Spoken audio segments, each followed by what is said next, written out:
Assalamualaikum warahmatullahi wabarakatuh. Hai, jumpa lagi di Harada Channel, solusi cepat dan mudah menguasai dan memahami tata bahasa Inggris. Di bagian 4 atau part 4 ini, saya akan menjelaskan tentang noun clause beginning with that, atau anak kalimat yang berfungsi sebagai kata benda dengan menggunakan kata that. Sahabat Harada, di pertemuan yang lalu saya telah menjelaskan dan kita bersama-sama telah berlatih membuat contoh kalimat dengan noun clause sebagai subjek dan noun clause sebagai objek yang diperoleh atau dibuat dari kalimat tanya, information question, dan yes no question.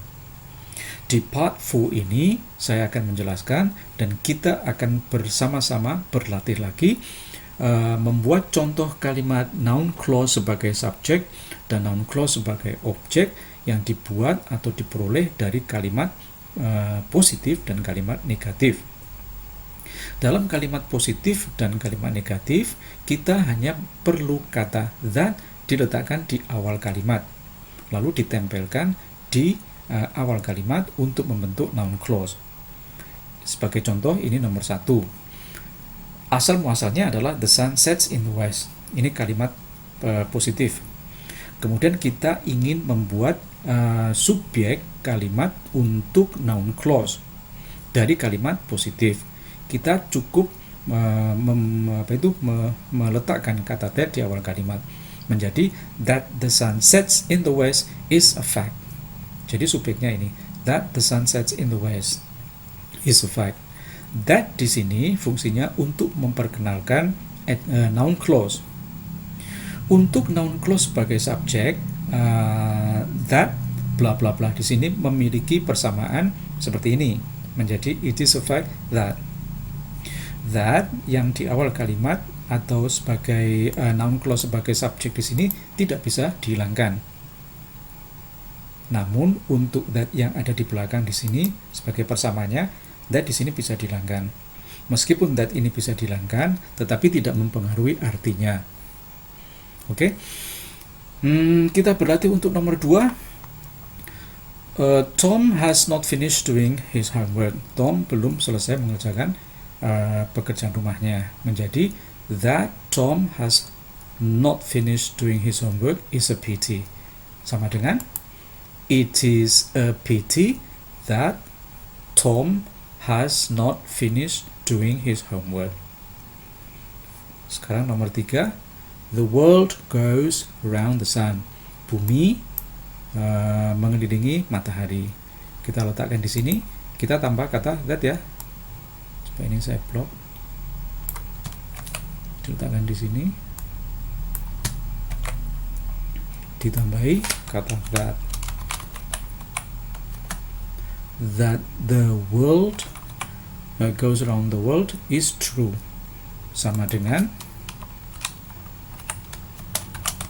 it is true that the world goes around the sun. Kemudian nomor 4, smoking is bad for health. Merokok itu buruk untuk kesehatan. Kita tempelkan.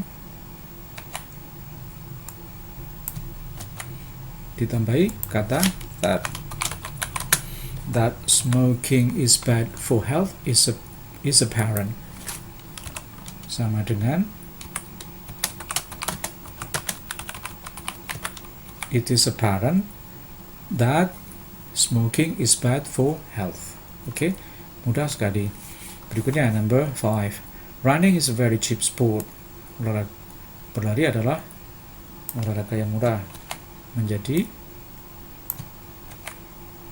nah ini dikasih awalan that running is a very cheap sport.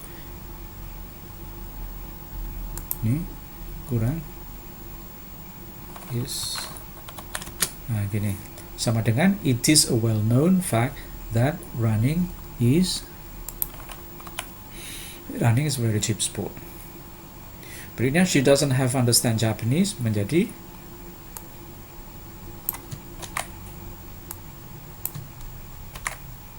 di sini dikasih awalan gini, that he doesn't understand Japanese is obvious. Persamaannya bagaimana? Ya, it is obvious that he does not understand Japanese. Nah, jadi ini subjeknya.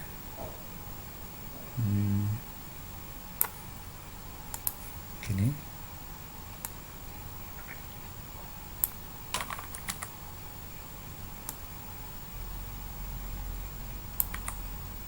Ini noun clause-nya yang saya merah. Fungsinya sebagai subjek.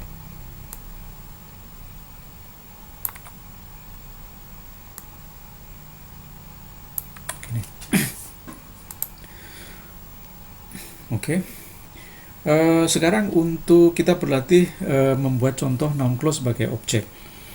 Sahabat Harada, sama apa namanya, aturannya sama. Kita cukup meletakkan kata that di awal kalimat, ditempelkan di belakang sini. Contohnya, he is a good teacher. Dia laki-laki seorang guru yang baik. Menjadi I think that he is a good teacher. Oke, that di sini, that yang di belakang di sini bisa dihilangkan, bisa tidak. That kalau dipakai ditulis adalah untuk written language atau bahasa tulis, sedangkan bila that tidak dipakai itu gunanya untuk spoken language atau bahasa lisan. Jadi bisa digunakan, bisa tidak, tergantung si pemakai. Mari kita ini the world is round menjadi sudah jadi huruf kecil. We know that the world is round. Gini. Kemudian you can come to the game menjadi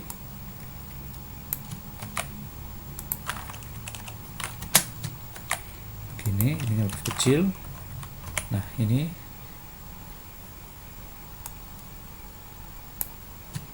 nomor 5, she should work harder menjadi Mary realize that gini, she should work harder. Number 5, I got a scholarship abroad. Saya mendapatkan beasiswa di luar negeri menjadi ini. Kemudian she does not understand Japanese menjadi copy, ditaruh sini.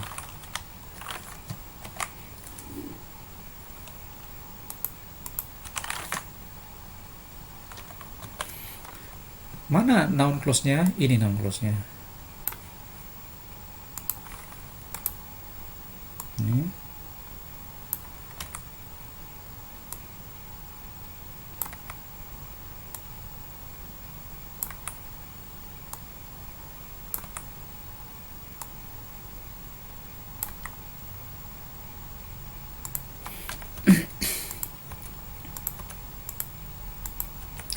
Sobat Harada, sudah jadi sangat mudah. Nah, bagaimana kita kalau membuat contoh sendiri? Untuk noun clause sebagai subjek, predikatnya ini sudah terdapat atau terdaftar. Jadi kalian cukup menyediakan kalimat positif atau negatif saja, kemudian diletakkan di sini sebelum predikat sini dikasih awalan that. Sedangkan yang sini kalian bisa membuat kalimat positif atau kalimat negatif apa saja, kemudian dikasih awalan that, diletakkan setelahnya kata kerja. Kata kerja ini sudah terdaftar juga. Nah, Sobat Harada, inilah daftar kata kerja yang sering sekali diikuti oleh that clauses. Mereka adalah know that, think that, feel that, hope that, dream that, believe that, learn that, predict that, prove that, suppose that, hear that, assume that, realize that, understand that, guess that. Kalian cukup membuat kalimat positif atau negatif diletakkan di sini. Nah, kalau sudah diletakkan di sini, maka kalian sudah berhasil membuat contoh kalimat noun clause yang berfungsi sebagai objek. Sedangkan di sini inilah daftar kata sifat atau expression yang sering sekali digunakan untuk that clauses. Ini daftarnya. Clear sama dengan it is clear that. Obvious sama dengan it is obvious that. Apparent sama dengan it is apparent that. Strange sama dengan it is strange that. Surprising sama dengan it is surprising that. Unfortunate sama dengan it is unfortunate that. Unlikely sama dengan it is unlikely that. Undeniable sama dengan it is undeniable that. Too bad sama dengan it is too bad that. A fact sama dengan it is a fact that. A shame sama dengan it is a shame that. A pity sama dengan it is a pity that. A well-known fact sama dengan it is a well-known fact that. Unfair sama dengan it is unfair that. Kalian cukup membuat kalimat positif atau negatif dikasih awalan that diletakkan di sini atau diletakkan di sini. Kalau sudah begitu, kalian berhasil membuat contoh kalimat noun clause yang berfungsi sebagai subjek. Oke, sahabat Rada, inilah yang bisa saya sampaikan. Semoga bermanfaat. Tonton semua video tutorial di Harada Channel. Jangan lupa masih ada satu part lagi, yaitu part 5 tentang noun clause. Jangan lupa klik like, subscribe, and share. Terima kasih. Wassalamualaikum warahmatullahi wabarakatuh.